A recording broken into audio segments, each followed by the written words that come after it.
The 2026 Formula One season has finally started. We are no longer looking at renders, we are no longer guessing. The first car has hit the track in anger, and it has already provided us with our first taste of drama. Racing Bulls, the team formerly known as AlphaTauri, formerly known as Toro Rosso, have completed their first shakedown of the VCarb 03 at Imola. And let me tell you, it was eventful. We had a new engine making its debut, a controversial new aerodynamic feature, and a rookie driver finding the limits the hard way. Today, we are going to break down everything that happened at Imola. We are going to analyze why Arvid Lindblad ended up in the gravel trap on his very first day, what that massive airbox on the car tells us about the new Red Bull engine, and why this shakedown might just be the most important day in the history of the Faenza team. If you thought the preseason was going to be quiet, you were wrong. The engines are firing, the rain is falling, and the first mistake has already been made. Let's set the scene. Imola, a classic circuit steeped in history, just 15 kilometers down the road from the Racing Bulls factory. It makes perfect sense for a shakedown. You want to be close to home in case something falls off. But the weather gods were not smiling on them. It was cold, it was grey, and the track was soaking wet. These are nightmare conditions for a shakedown. You were trying to check systems, not set lap times, but you still need the car to stay on the black stuff. Liam Lawson, the man who has waited patiently for this seat, had the honour of taking the car out first. He did the installation laps around lunchtime. By all accounts, it was smooth sailing. The car ran, the systems checked out, and the team breathed a sigh of relief. But then it was time for the new kid on the block, Arvid Lindblad. He is just 18 years old. He's making his Formula One debut this season, skipping Formula 2 entirely in a move that has raised eyebrows up and down the paddock. Lindblad climbed into the cockpit of a car he had never driven on a track that was treacherous, on tyres that are essentially hard plastic designed for show runs. And, well, physics took over. At the Villeneuve chicane, he lost the rear.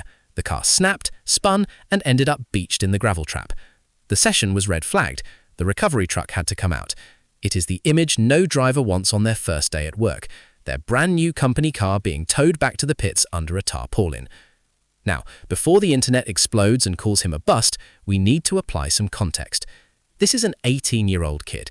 He's gone from Formula 3 straight to Formula 1. That is a jump that very few drivers have ever made successfully. Max Verstappen did it, but Max Verstappen is a freak of nature.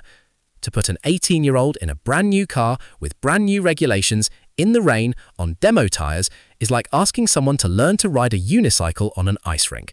A spin was almost inevitable. Team principal Laurent Mekies and the rest of the squad won't be too worried about the spin itself. The car didn't hit the wall, the suspension looks intact, the only thing damaged is probably Lindblad's pride. But it does highlight the massive challenge he faces this year. He's going up against Liam Lawson, who is hungry and experienced. He's under the microscope of the Red Bull program, which is famous for chewing up young drivers and spitting them out. This spin is a wake-up call. Formula One is brutal, and it doesn't care if you are a teenager. But let's move away from the driver and look at the machine, because there are some fascinating technical details on this VCarb 03. The first thing that everyone noticed when the photos dropped is the airbox. It is huge. It is absolutely massive compared to what we are used to seeing. In the previous era of regulations, teams tried to make the airbox as small as possible to clean up the airflow to the rear wing. So why has Racing Bulls gone for this giant intake? There are two theories. Theory 1 is cooling. The 2026 power units have a much larger electrical component. The battery is bigger, the motor is more powerful. That generates a lot of heat. It is possible that the new Red Bull Ford powertrain requires significantly more cooling than its rivals, and they have had to open up the airbox to feed radiators mounted high up in the engine cover. If that is true, it suggests they might be struggling with thermal management, which could be a worry. Theory 2 is aerodynamic. By moving the radiators up high and feeding them from the airbox, you can shrink the side pods down to almost nothing. We have seen this cannonball-style cooling on the Mercedes in the past. If Racing Bulls has managed to clear out the side pod area to maximize the floor performance, that giant airbox might be a price worth paying. It creates drag up top, but it creates immense downforce underneath. We won't know for sure until we see the other cars, but it is a bold design choice that proves they aren't just copying the big team anymore. And that brings us to the engine itself.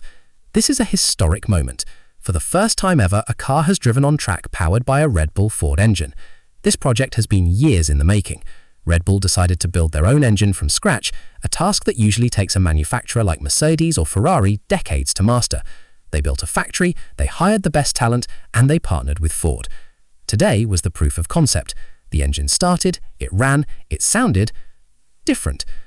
The 2026 engines have lost the MGU-H, that complex heat recovery system that muffled the sound. The result is a rawer, more aggressive noise. It's not the screaming V10s of the 90s, but it's definitely an improvement on the vacuum cleaner sound of the early hybrid era. Fans online are already divided, but generally the reception has been positive. It sounds angry, it sounds mechanical, and that is what we want. But the big question hangs over the competitiveness of that engine. We have heard rumours, and I stress these are just rumours, that the Red Bull Ford unit might be slightly behind on peak power compared to Mercedes and Ferrari. If that is true, Racing Bulls and the main Red Bull team are going to have to make up the difference with aerodynamics. That puts even more pressure on the chassis design. If you are 20 horsepower down, you need a car that is slippery in a straight line and glued to the track in the corners. This shakedown also tells us something about the team's confidence. Choosing to run at Imola in February is a risk. The weather is unpredictable, but it shows they wanted to be close to the factory. If a part broke, they could have a replacement driven down the road in 20 minutes. It is a pragmatic, sensible approach for a team that is trying to re-establish itself. Remember, Racing Bulls is no longer just a junior team. They have moved personnel to the UK to be closer to Red Bull Racing. They are taking as many parts as the regulations allow from the mothership. The goal is no longer just to develop drivers. The goal is to score points, maybe even podiums. With the budget cap and the new rules resetting the order, there is a genuine belief that a team like Racing Bulls could jump up the grid. Look at what Aston Martin did in 2023. Look at McLaren. The midfield is fluid. However, Alan Permonet, the racing director, has already tried to temper expectations. He said Lindblad's debut season will be difficult. That is code for don't expect miracles. They know they have a steep learning curve. They have a new car, a new engine, and a driver who was doing his homework a few months ago. It is going to be a season of ups and downs. So, what happens next? The team will analyze the data from today. They will check every sensor, every bolt, every line of code. They have a filming day scheduled for tomorrow, which will give them double the running distance, 200 kilometers instead of 100. Hopefully the sun comes out, and hopefully Lindblad stays out of the gravel. That running will be crucial before everything gets packed up and shipped to Barcelona for the official pre-season test starting on February 26th. That Barcelona test is when the truth comes out. Shakedowns are for checking if the wheels stay on. Testing is for finding out how fast you can go. We will see the V-Carbo 3 alongside the Ferrari, the Mercedes and the McLaren. We will see who has nailed the regulations and who has missed the mark. But for today, the headline is simple. F1 2026 is alive. The cars are real, the engines are loud, and the drivers are already making mistakes. It is exactly what we wanted. I want to know what you think about that airbox design. Is it a masterstroke of packaging or a sign that the Red Bull Ford engine is overheating? And what about Lindblad? Are you worried about his spin, or is it just part of the learning process? Let me know in the comments below. And if you enjoyed this breakdown, make sure you are subscribed. We are going to be covering every single launch, every test day, and every scandalous rumor between now and the first race. You do not want to miss it. F1 is back, folks, and it looks like it's going to be a wild ride. See you in the next one.